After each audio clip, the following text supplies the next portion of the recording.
నటి రాధికా సోదరి అంబిక అందరికీ సుపరిచితమే. తెలుగు, తమిళ, కన్నడ భాషలల్లో అనేక సినిమాలలో నటించింది. ప్రస్తుతం ఈమె సినిమాలకి దూరంగా ఉండి సీరియళ్లలో నటిస్తున్నదంట.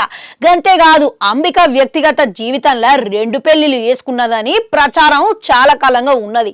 అయితే ఈ ప్రచారం ఎంతవరకు వాస్తవం అనే దాని మీదకి వస్తే మాత్రం 1988లో ప్రేమ్ కుమార్ అనేటోడిని పెళ్లి చేసుకున్నదంట. ఇక పెళ్లి చేసుకున్నాక 2 పిల్లలు కూడా ఈమెకు పుట్టిరంట. ఇక తర్వాత ఏవో వ్యక్తిగత కారణాల వల్ల 1996లో వీళ్ళిద్దరు ఇడిపోయారంట.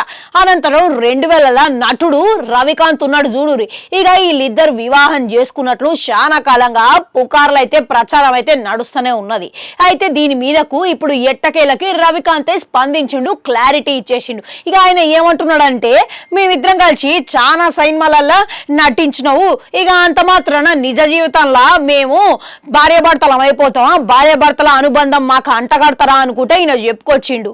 ఇక మేమిద్దరం పక్క పక్కన ఇళ్లలోనే ఉంటాము, గంతేకాదు 2 కార్లు ఎందుకు షూటింగ్ అని ఒక్కటే కార్లో పోయి వచ్చేటోళ్ళం, ఇక చూసేటోళ్ళు కూడా భార్యాభర్తలు పోయి వస్తున్నారని కామెంట్లు చేసేటోళ్ళు, ఇక మేము సరదాగా తీసుకునేటోళ్ళం, కానీ ఇక మా ఇద్దరి మధ్యలో ఎటువంటి సంబంధం లేదు, ఇక గది మా రిలేషను ఇంకా ఏం లేదు, మేమిద్దరం భార్యాభర్తలం కూడా కాదు. ఇక అంబిక ప్రేమ్ కుమార్ని పెళ్లి చేసుకున్న తర్వాత అమెరికాకు వచ్చింది, షూటింగ్ కి నాతో కలిసి వచ్చేది, ఇక అంతకు మించి ఇక ఆమె గురించి నాకు ఎటువంటి వివరాలు కూడా నాకు తెలియదు, అయినా కానీ మేమిద్దరం భార్యాభర్తలం అని ఇది బలంగా నాటుకున్నది, అందుకే ఇది నేను చాలా కాలంగా గుర్తించకపోవడంతో ఇదంతా నా తప్పుగానే భావిస్తున్నా, ఇక ఇప్పటికైనా ఈ నిజం గ్రహించాలనుకుంటా నేను ఓరుకుంటున్నా అని చెప్పుకొచ్చిండు.